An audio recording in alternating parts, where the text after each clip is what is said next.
The Guerin Report, brought to you by Diatonic, standing at Yulong.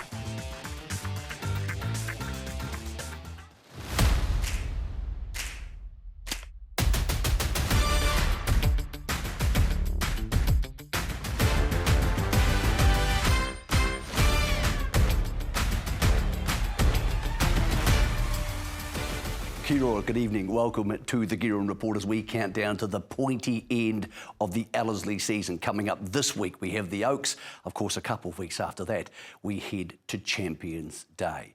Talking about champions, he is now our Premiership winner. He is well on his way to winning his second Premiership. But Craig Grylls is so modest, you may not know much about him. We thought we would go and find out because he is flying. Well, Craig, welcome to the show. It's been a pretty crazy successful the last couple of years, and you're now the Premiership winner. Is it all a bit of a whirl because you obviously seem really busy, so I suppose you don't get too much time to think about it. No, it definitely is, Mick. Just how it's all come about in the last few seasons, I don't really know how or why it's happened. It's just, obviously I've been very busy and right here, there and everywhere, but yeah, it's just, I have to pinch myself sometimes how everything's going. All right, so you're now, and this sounds pretty cool, the defending Premiership holder, and you're well on your way to a second Premiership victory. Being a Grylls and from a racing family of jockeys, how does that feel? What does it mean to you? Proud. Very, very, very proud. You know, when Dad was riding, he was very successful in his own right, and Bridget's had her fair share of success here and in Australia, and also Granddad. And a lot of people wouldn't know on my mother's side, Lee, her father was a jumps jockey. I think he might have won the Great Northern Hurdle, and his brother his two brothers were jockeys as well, my great uncles, and the old caddy gates, Mum, they were caddies, so I think it was Ron Caddy, he designed and invented the caddy gates, so it's both sides of the family, but to answer your question, very, very proud to what I've achieved, and it's being a jockey is an individual sport, but it's not at the same time. There's a lot of people behind the scenes that make it work. That's a lot of jockeys in one family. Did you ever consider, I don't know, when you're 10 or 12 or 13, being something else, or did you sort of know from a really young age you were going to be a jockey? I guess it probably wasn't until I was really about 13, 14 that I actually really wanted to probably be a jockey. I sort of always wanted to be a pilot, wanted to be a commercial pilot earlier in the earlier days, and always rode ponies growing up right from the young age. First pony I think I had, Mum and Dad got when I was probably about 4, a little Shetland pony called Gonzo, who used to bolt around the paddocks on me. So, did they want you to be a jockey by the sounds of it? I don't know, just growing up on the farm, I think it was just good for kids to learn to ride, and Mum and Dad had the property there, so did that, grew up, ended up going to pony club and doing show jumping and cross countries and one day events and all that sort of stuff, and like I say, I didn't, as I was doing that, I never really wanted to be a jockey. Were you aware of your dad being a jockey? Like, did you used to watch trackside or whatever it was back then and watch Dad ride or go to the races? Well, yeah, I was always aware what he was doing, but say like on a Saturday, obviously as kids we'd be home on the weekend while Dad's gone to the races, and he could have won a Group 1, but we'd sort of be none the wiser, if that makes sense. It was sort of just going on in the background, and didn't really understand the significance of it until later on when I decided I want to be a jockey. And like when I was probably 13, 14, that's when sort of Sunline was at the end of her career too, she's just buried out there. But I actually probably put it down a lot to maybe starting to watch her that actually kind of got me interested in it. What about, and I've asked a few jockeys this over the years, we asked Sam Spratt last week, what was it like when you first short stirrups and you first had a real blat on a galloper? Yeah, well, I can actually remember my first gallop in the school holidays. To start off with, Richard Otto, when he was training in Te Awamutu, used to go and work for him in the school holidays and stay with him, even though we only lived 10 minutes out of town from them, but stayed with them and riding the race horses there. And I can't remember what the horse is called, but I can remember going to the track and riding work that morning and right, we're going to do your first gallop today, and always used to hoon around on the ponies around the farm, go flat out as fast as they could go, and I thought, bloody hell, this is pretty quick.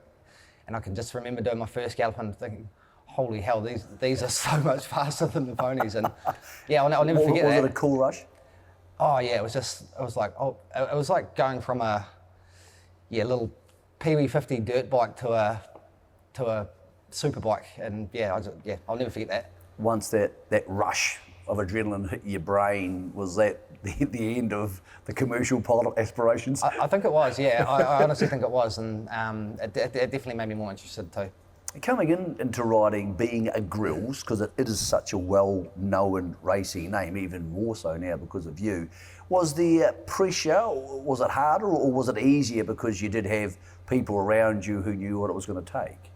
It's a good question, because I guess there probably is going to be that pressure, but I guess I had, like I say, I never really felt it, and had, I guess I might have felt it, but had good support around me, and I was just, like Dad always said to me, you just go out there and do your best, and you don't worry about anything else. You ride for how you want to ride, and learn from other jockeys and things like that, and just learn your own craft. So when you started, would your dad talk to you after? Did you ride against your dad? We did, yeah. So did he talk to you after the races and tell you what you'd done wrong? Yeah, he did, yeah. Probably for the first 6 months of my apprenticeship, Dad was still riding, and then he retired. It must have been pretty amazing. Yeah, it was good. We had we had 2 photo finishes at Pyro one day, and he beat me in both of them. So I don't actually know if we had a first and second in a race where I beat him. So I don't think we did.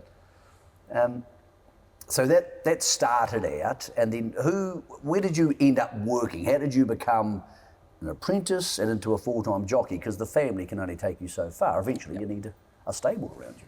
Yeah, so I was apprenticed to Graham Sanders, who Dad was stable rider for Graham for nearly 20 years. So, there's not too many jockey-trainer relationships that last that long. So I was apprenticed to Graham, and he was the best boss you could have asked for. He was so fair, stern but fair, but he was great in the fact where when I was starting to get rides from outside stables, like from Cambridge and Matamata trainers also, he would let me go from riding work for him to go over there and ride work for them. And he gave me my first Group 1 winner, rode a lot of winners for Boss, and still good friends to this day. And if I could do my apprenticeship all over again, I'd go and do it with Graham again. It must be a unique relationship, apprentice with, as you mentioned, a boss, because you couldn't get started without them. And as you said, it continues now. Is it almost like what you expected All Black would be like with an All Black coach, Steve Hansen or somebody?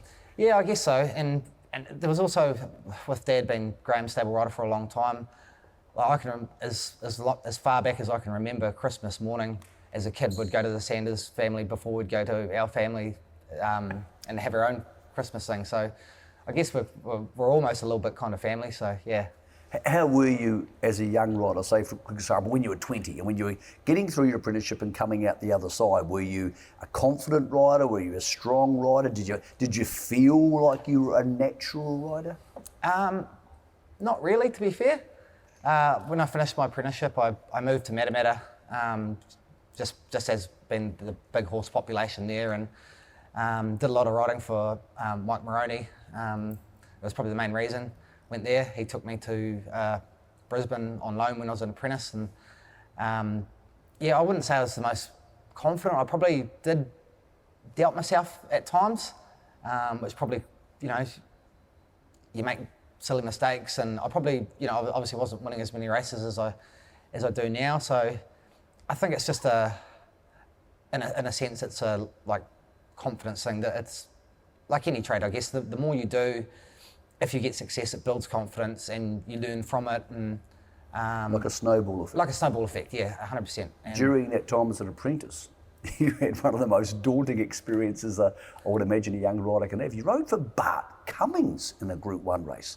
That must have been I suppose in looking back on it now, it must be more surreal now than it was then. Yeah, and it's something I I really remember, and it just pops up in my memory every now and then.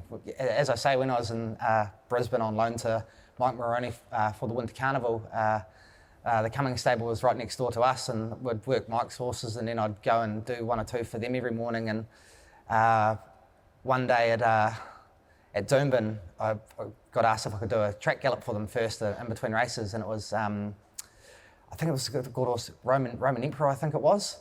So I got to gallop him and met Bart, and that was really... Was that daunting?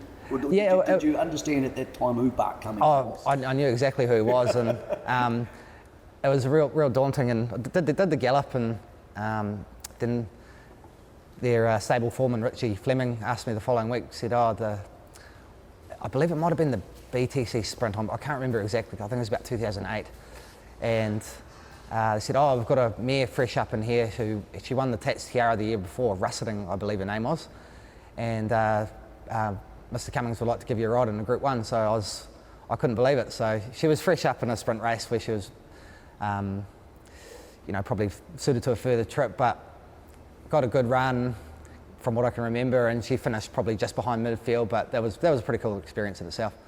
Well, that sounds like a cool experience. I'll tell you what else is cool, being a pilot. So you mentioned you wanted to be a commercial pilot, but you decided to go down the path of being a jockey. How did flight re-enter your life, and tell us about becoming a pilot and buying a plane? It's a bit of a funny one, I guess. So we're Mum and Dad's farmers just out the back of Te Amutu there. Both neighbouring properties had airstrips and private aircraft on them.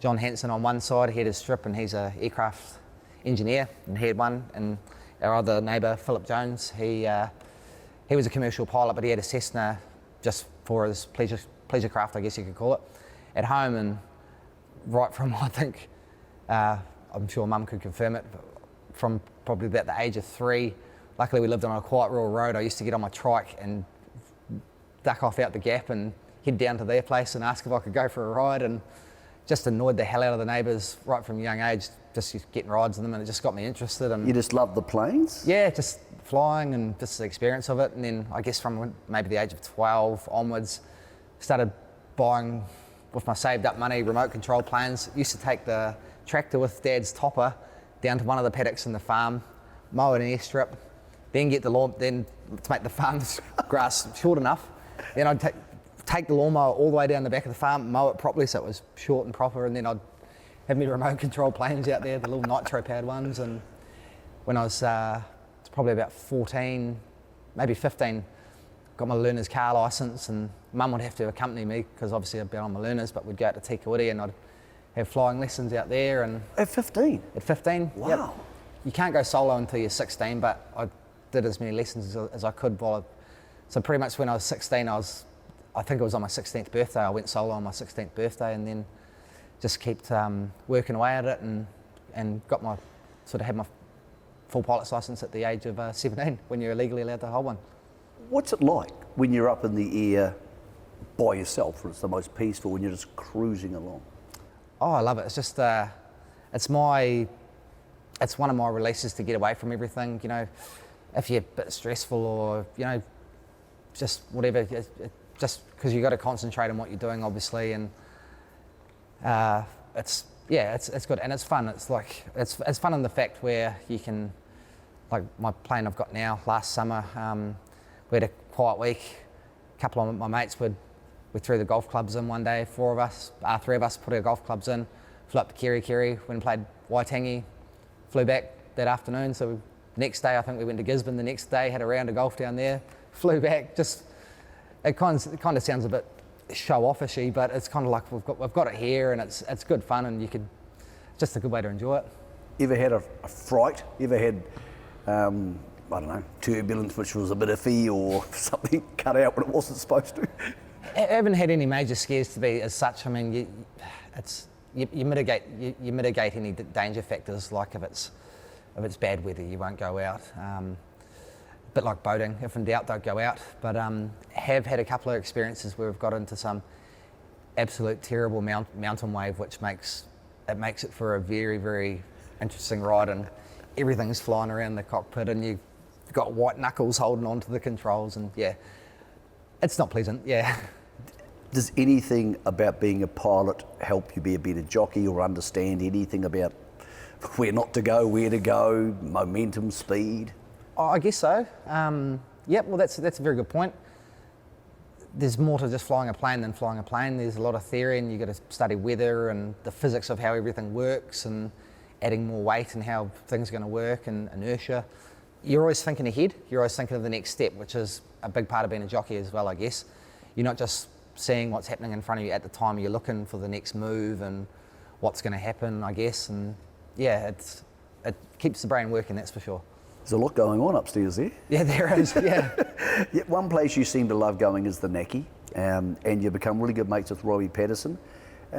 That seems to have paid off for you as a person and as a rider.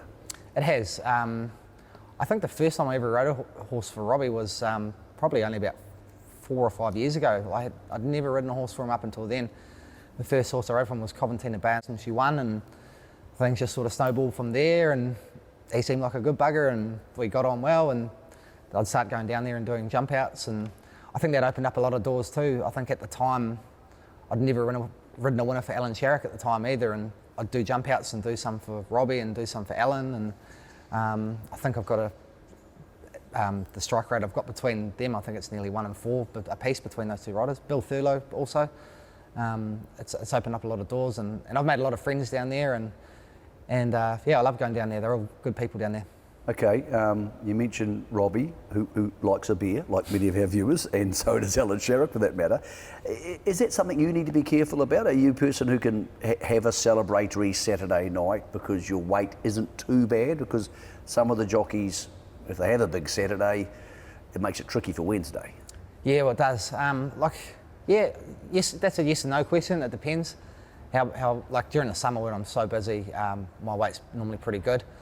But I mean, you've always got to be mindful of that too. But it's good. It is good to celebrate the big victories, and because you never know when the next one's going to come, or if something either happened and you couldn't do it again, then you've got to celebrate the good moments and with good people too. But yeah, it can definitely be up and down about that sort of thing. All right. I know you're a modest bloke, but let's talk about the rise of Craig Grylls. You were a really good rider 10 years ago, and I think you've ridden from me 5 years ago, and people were stoked to get Grylsy on. But it feels like you're a better rider now. Does it feel that way to you? Yeah, it's a hard question. I guess so. I think experience, like I'm in my 21st year of riding now, which it doesn't seem like that long, but I spent nearly 2 years in Singapore, which I come back from there in the end of early 2019, I believe it was. That was a great experience. I learned a lot riding there against some of the best jockeys. Glenn Boss was there, Michael Rodd, Vlad Jurek. Yeah, just riding with them, and they were really good to me too. I learned a lot off them, especially Bossy. He was actually a really good mentor to me when I was there. Used to see him riding work, played a little bit of golf with him, and used to sit next to him in the jockey's room, and he was a really big help. So I got a lot to thank for him actually. All right, but what about you as a rider? Because you seem more self-assured now than you did 5 years ago. Not that you didn't then, but does that come from winning races? You get better rides, and therefore you ride better, and therefore you get more better rides, and it goes on and on. Yeah, it's definitely a snowball thing with the confidence. I trust in my own ability probably a lot better now than what I did. Not my ability, but when you got to have the good horse underneath you too. But I believe if I'm on something that can win, I tell myself it's no matter what the race is, whether it's a big race or not. Well, I know I can get the job done. You've got to have luck in running. There's so many There's so many variables, but if I can get it right and I'm on the right horse, I believe I can get it done. Are there moments now when, probably not at Ellerslie, because it's a really hard school here at the moment, but if you go to the Necky, or last year you went to the West Coast, where you walk into the jockey's room and you think, I have a senior role here, I should be good today, I should have a good day? Yeah, again, it's on the horses you're riding, I certainly don't I certainly do not walk in there thinking like, oh, I'm kingpin around the place or anything like that. That's not me. But I certainly walk in there with confidence with what I'm riding, and I just tell myself, yeah, as I said, whether it's a big race or it's a maiden 2000 at Hara on a Sunday, I'm here to do a job, and hopefully I can execute it properly. Grylls, it's one thing to win a premiership, but the hardest judges are the punters or the trainers who want to put you on horses. And now you have become a go-to man. You're somebody whose horses start shorter than they should because you're riding them. How does that feel, to know that you've become the guy, for want of a better word?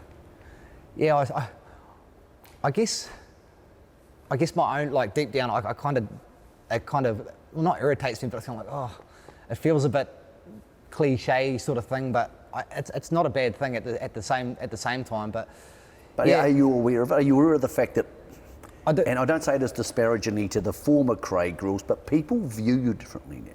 Yeah, I know what you mean, and it's a good position to be in. It's definitely not a bad position to be in, because I'm getting on really nice horses, and I just want to be consistent with my riding all the time, whether it's in the winter time, the summer time, good tracks, hard tracks, big races, small tracks, my main goal is just to always ride consistent. Yeah.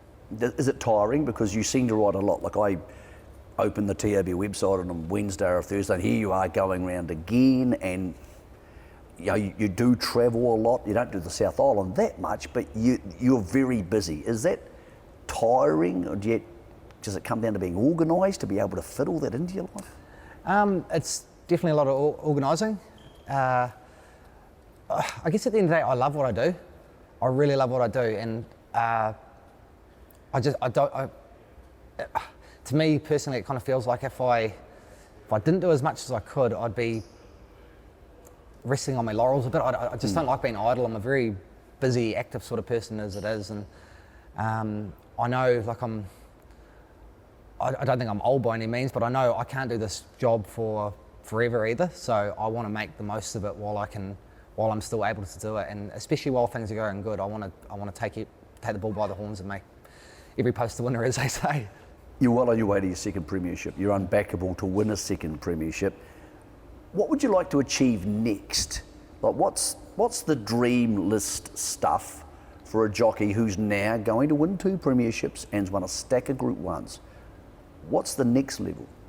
My next probably major goal is I want to get to 2,000 winners. I think I'm maybe about 40 or 50 off 1,500. So, as I say, if I can keep consistent and over the next 5 to 10 years or whatever, that's definitely achievable, and just want to keep kicking them home, basically.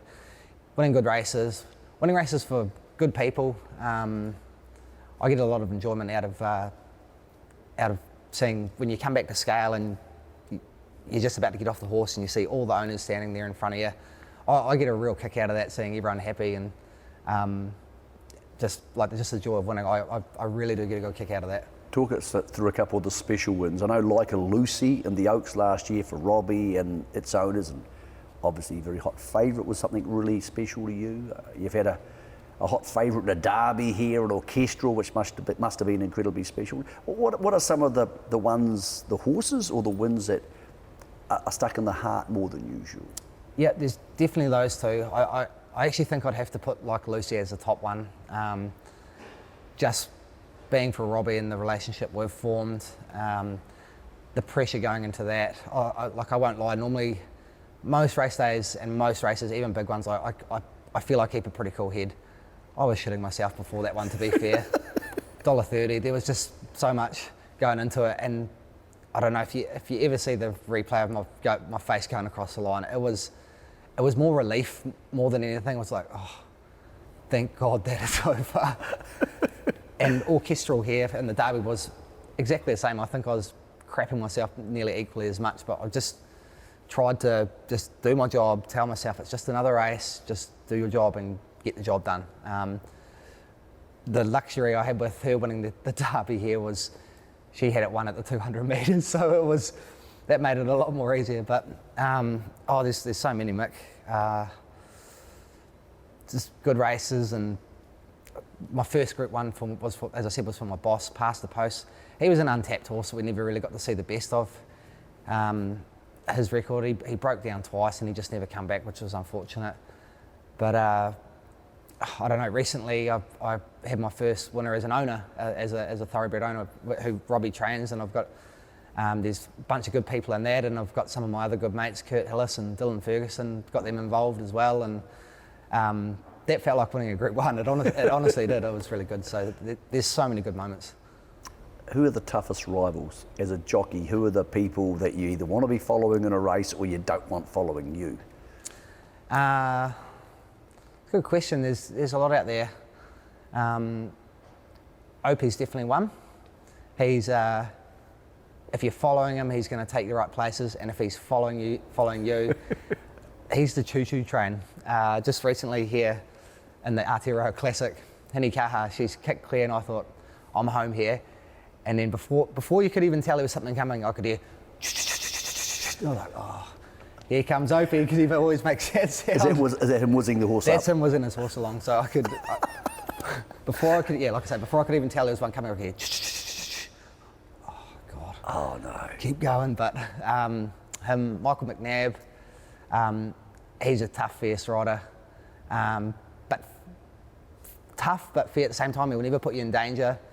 But ride tight. I don't know. There's a good group of riders out there at the moment. Mate, you're still young for someone who's achieved so much. What does a good version of Craig Grylls' riding life and career look like in 5 years or 10 years? It's a good question. I mean, touch wood, remain injury free to start off with, but I just want to keep doing what I'm doing.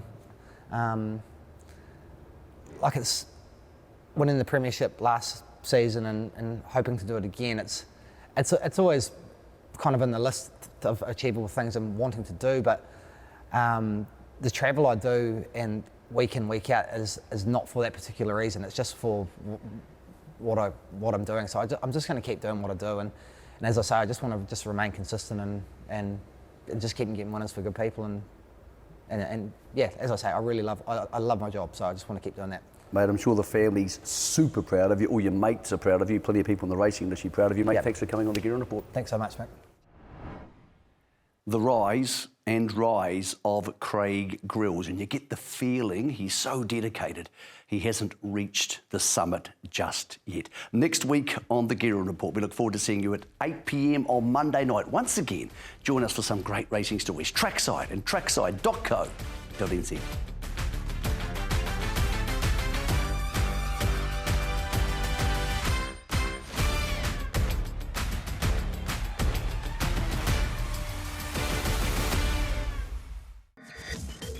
The Guerin Report, brought to you by Diatonic, standing at Yulong.